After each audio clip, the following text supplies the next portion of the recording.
Hello everyone, so today we will learn how to curve text in Canva.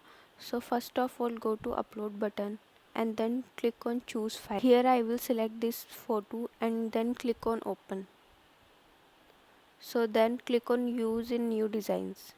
Here I will just choose whiteboard.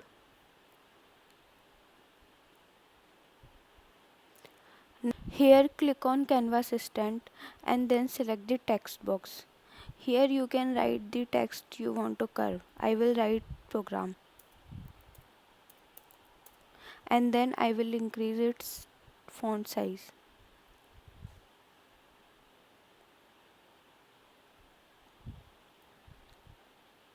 So now we will place it here and then click on the effects and then here select the curve. So now it is curved.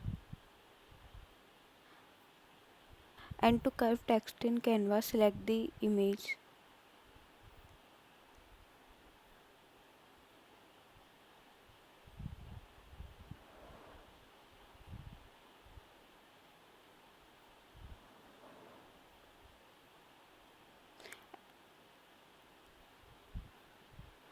and then click on the text box and again click on the effects button and select curve. So here it will curve it. Thank you.